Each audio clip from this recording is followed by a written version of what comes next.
Welcome to this edition of One on One. I'm your host, Greta Gurvits. We all remember being read to as children, but were you ever read to by a drag queen? Drag Queen Story Hour is working to diversify children's education and provide queer role models to a younger generation. My guest today is the co-founder and executive director of Drag Queen Story Hour, New York drag artist, activist, Jonathan Hamilt. Welcome to the show, Jonathan. Hi, Greta. Thanks for having me. It's so great to have you. Yeah. I think a lot of our audience members like to know just the foundation. What is Drag Queen Story Hour exactly, and what role does it play in our community?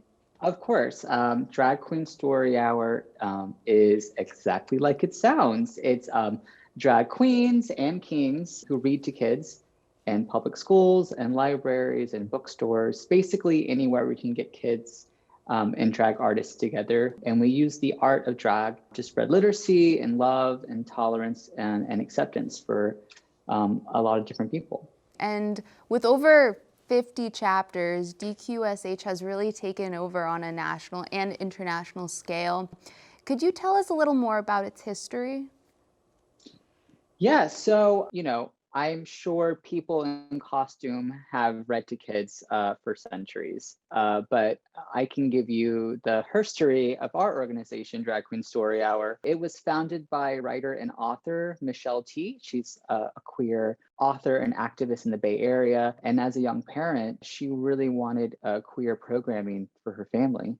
And she loved going to the library. She was thinking, oh, well, how can we queer up, story time, story hour at the library? She's like, oh, well, we'll get drag queens to read the books. So the first story hour happened in 2015 in the Castro branch. And I was visiting the Bay Area like a year later, and I saw Honey Mahogany from RuPaul's Drag Race who was reading. And I was like, oh, this is amazing. I do drag. I want to bring it to New York City. So with my co-founder in New York, Rachel Amy, we helped create the New York City chapter. And here we are in 2021. So we've really grown and, really blessed that we're able to do this work.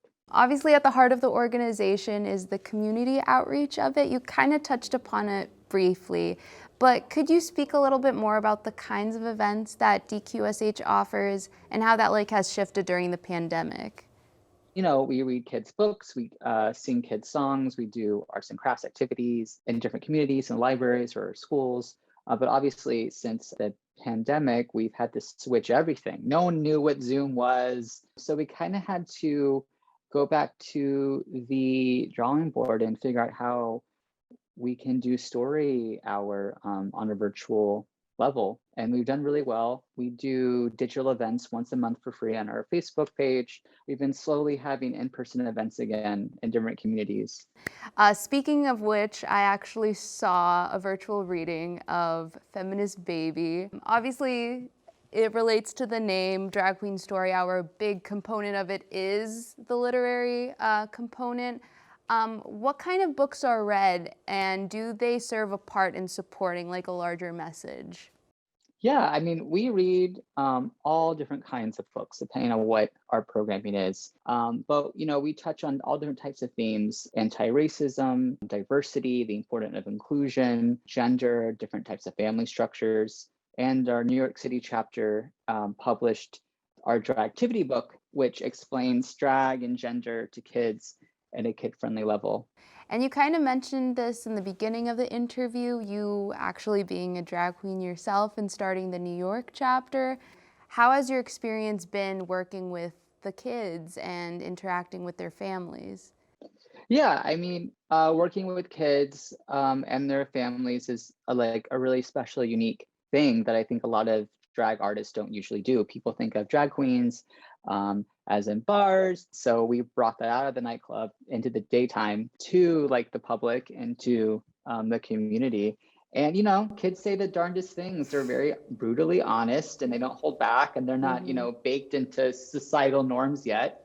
So they'll call you out and be like, is that your real hair? Did your parents name you that name? Yeah. Kids take you at face value. I think it's the adults that kind of, make stuff more than it is, or kind of overthink things. And this is a great segue to our next question. There are lots of parents bringing their kids, but there are also those parents who have been protesting them. You've actually mentioned in a 2019 New York Times article that the backlash is growing because the organization itself is becoming a lot more popular. How have you all been navigating this, both personally and as an organization? Yeah, Drag Queen Story Hour has a lot of fans, and any opposition or hate we get is definitely outweighed by all the positivity that we receive from our supporters and our fans of Drag Queen Story Hour. For our organization, we're always constantly, the leadership team is always trying to, put digital safety first and physical safety for not only our performers, but for our librarians and teachers and parents and caregivers and the kids. Like, nobody should have to go through a screaming crowd of protesters to go to a story hour. That's a little traumatizing, and we don't want that to happen. Well, do you see a future without these protests? And is DQSH actually working towards making that goal a reality? Yeah, I mean, I think the human race or even society is a long ways away from, peace, love, and kumbaya. So it's going to be a while before that happens. And I think the visibility of our program, intertwined with reading to kids and hopefully raising a next generation of humans that are more accepting and tolerant, will definitely curb this hatred down the road. How do you respond to those who claim that the content is inappropriate for children? I would suggest you come to one. It's just a fun story hour where we read kids' books and sing kids' songs, and that's all, with just a little more flair and glamour. So don't be scared. Everything's fine.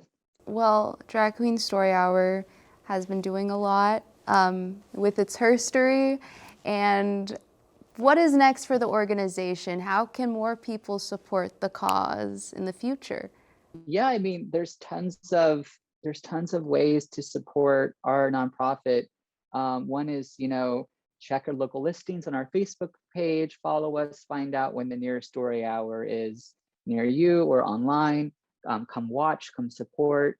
You can definitely, donate to our organization via PayPal. That's always great. And other ways to be supportive is just showing up and being a great ally for queer people, and supporting your local drag artist, going to a drag show, going to a gay bar, and supporting the community where you live. So yeah. Well, that sounds great. Thank you so much, Jonathan, for being here. That's all the time we have for today. Once again, thank you all for spending this time with us, and we'll be back next time with another edition of One on One.